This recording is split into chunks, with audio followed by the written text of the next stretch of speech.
Heather, last time we had a chat, you gave me such a surprising stat that research shows that there's more people leaving, more women leaving the PR industry due to perimenopause and menopause than because of childbirth.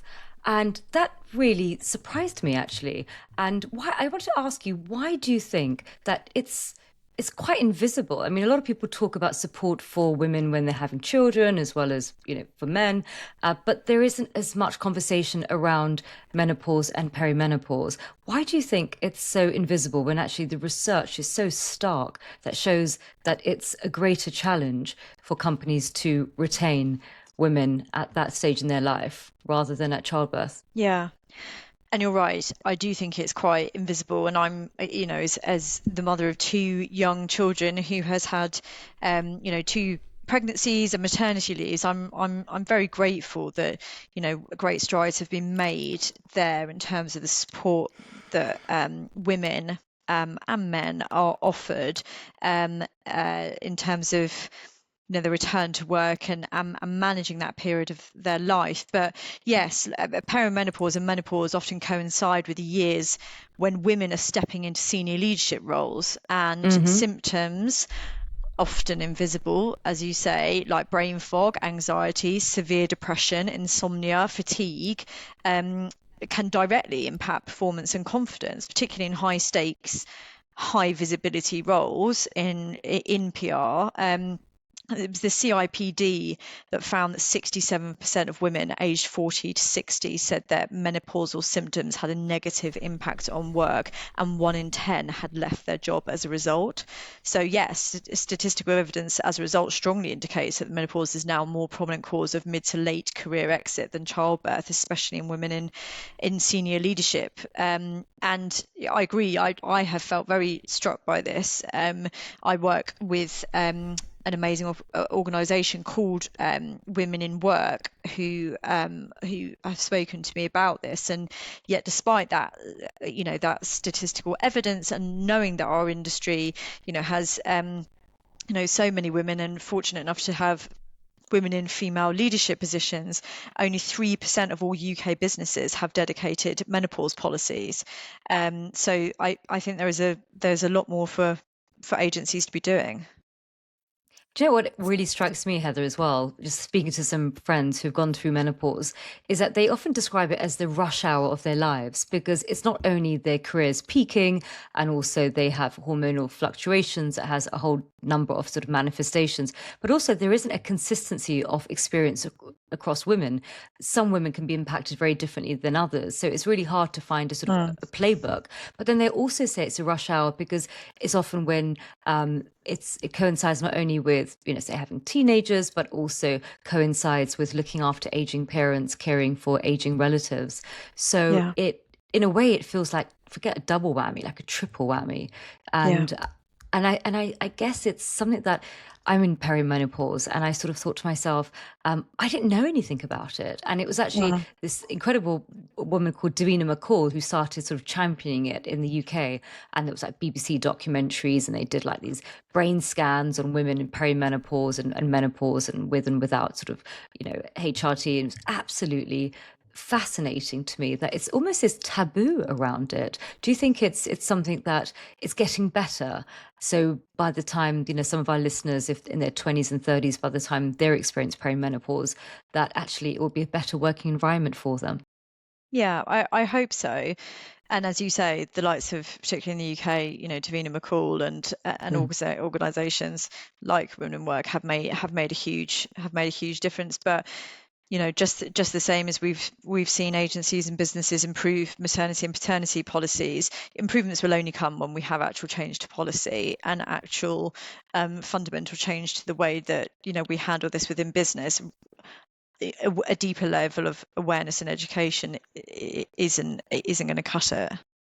Okay, Yeah. so we've highlighted what is for me a really surprising issue, but I learned early in communications, it's not just about what you know or even just what you feel. Communications has to result in an action, in a to Uh-huh. do, and the to do here would be to create a workplace that has psychological safety to it, where people can speak up, they can admit mistakes, they can show vulnerability without fear of judgment. How do you do that in this case?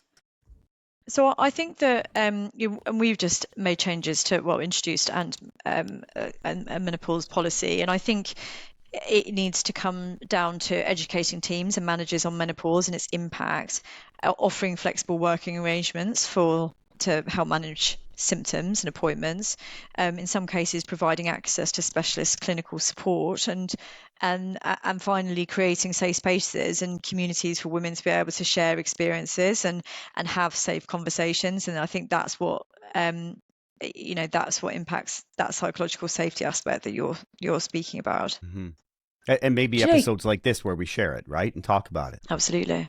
so we talk about psychological safety in the workplace, but you also have this thought of men and women expressing stress in a very different way. So you have perhaps, women may cry, men may shout, and that's a very sort of simplistic stereotype. We did have in the UK our Chancellor of Exchequer, Rachel Reeves, and she was displaying emotion with live cameras. She was crying, and that just went viral, and it unleashed this whole debate about, should it, is it okay if she cries? And is that a good thing? Is that a bad thing? Is she being authentic, bringing her best self to work? And I just wanted to understand from your perspective, Heather, as a agency leader, where do you lie in terms of emotional expression? Should it be penalized? Do you see gender differences at play? And what does professionalism really mean in today's world when we're told to bring ourselves to work, and when we do, we are blasted for it? Yeah. I mean, as you said, this has sparked a huge conversation in the UK. And I think when you say, should it be penalised? I mean, it depends whether that emotional outburst is appropriate. And then that's a wider conversation about what it isn't appropriate. I think, as you say, we've seen this very starkly in the UK recently, which has brought about this conversation with our Chancellor crying. And it sparked a huge national story. And yet, when we have seen senior men, including politicians, express emotion, particularly anger or forcefulness, it rarely makes front pages in the same way. And we do know that, men and women often do show emotion in different ways. We are biologically and hormonally different. But, our anger and forcefulness are often portrayed as strength and leadership. So I think it's fair to say that emotional expression is not a level playing field. And with regards to my business, PR is a human business. Emotion is a strength. PR thrives on empathy, intuition, emotional intelligence. If we penalise those traits, I feel like we risk dulling our best tools. So I've really sort of challenged myself on this since this conversation, in terms of, when someone is showing emotion, be it frustration, sadness, defensiveness, anger, and that we all need to pause and think, is my discomfort about their reaction? Is my discomfort about their reaction, or about my own expectations of how emotion should be expressed? And do we really want to allow people to bring their whole selves to work? And I think it just, as I said initially, this can often, is that emotion appropriate? Is this repeated behavior, or is this a moment in time that we can accept, learn from, and either use to our advantage or, move on from? Heather, I want to ask you about the tangible benefits of creating a culture within the organization or within the agency that has psychological safety built into it. And I kind of want to layer into this, because the primacy of this episode is this surprising stat that more women are leaving because of menopause and perimenopause, the workplace. I want to ask you, how can men help? Not that I'm representing all men, but I'm the man at the table. And how can men contribute to this as well? And psychological safety goes for everyone in the organization. Yeah, I agree. And I think, I used to sort of feel slightly perplexed when someone talked about psychological safety. And I don't think you really understand the importance of psychological safety until you've been in a situation, whether that's personal or professional, where you suddenly feel very unsafe. And, that's when all of a sudden this, this term psychological safety, we understand how important it is. And, I think it's been shown that teams with high psychological safety are more likely to take risks because they feel safe, and to innovate, which is essential in creative industries like PR. We know psychological safety increases employee retention by nearly 30% and engagement by nearly 50%. So in an industry that's known for burnout, safety is an essential buffer and priority.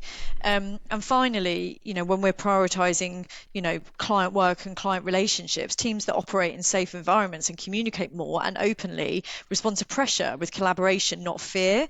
And that, of course, creates better client dynamics and more proactivity in terms of problem solving and, stronger trust between team and clients as well. So, I think its benefits are for, culture within a team, but also the output in terms of the work and the client service that we provide.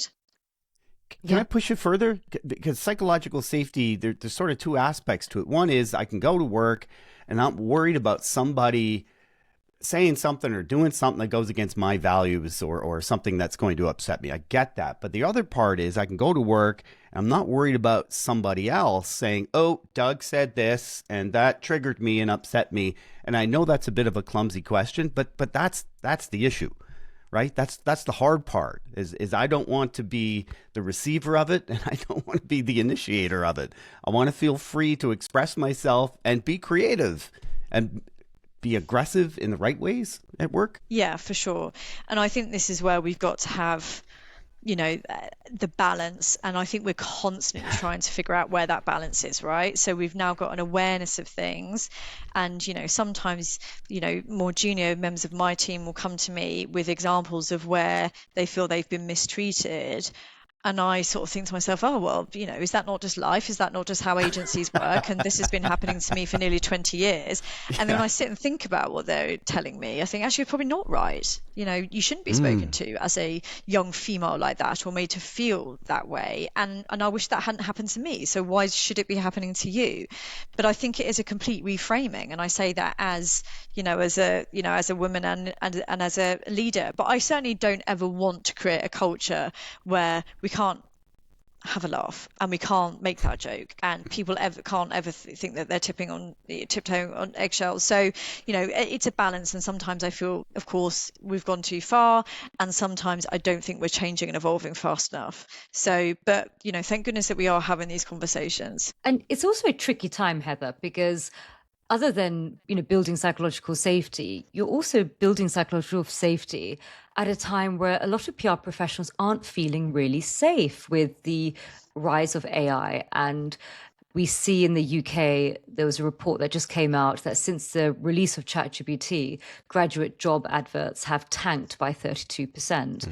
And I wanted to ask, as someone who's leading one of the most admired agencies in the UK, how is AI reshaping the agency model in terms of what the workforce looks like, in terms of what work looks like, in terms of how agencies typically charge on sort of time-based, and now with sort of AI tools that sort of raises a lot of questions and people are moving to sort of value-based. So talk us through what you're thinking about, how you're approaching AI as a PR agency leader, and what do you foresee happening in the future? Yeah, and it is changing, and I think that anyone denies that change is going to be left behind. And I got an RFP through last week from a very well-known brand that was outright asking us how we were going to use it to drive efficiencies and what benefits we're going to bring to the account through AI. So it's not just this sort of like tool that we're kind of using on the side to speed things up. Clients want full transparency and expect us to be even better because of it. So I think we're well into the throes of it now. And I think to answer that question honestly, we are going to see that sort of if you think of an agency as a sort of pyramid model, probably becoming slightly more inverted over time. And I can see it becoming more possibly diamond shape with the increased use and abilities of AI. And I think that we are doubling as agencies, and as Grayling, we're doubling down in sort of two areas. So AI literacy and tools to boost productivity, but also in human expertise, so particularly in data analysis and behavioral science and stakeholder strategy and senior advisory. So, rather than that wide base of, junior and mid generalists, which I was very much part of, and I am a total generalist now, agencies are now moving to a more sort of senior advisory, model. And, these advisors and as PR professionals, we expect that to apply nuance and judgment and strategic thinking on top of AI generated content.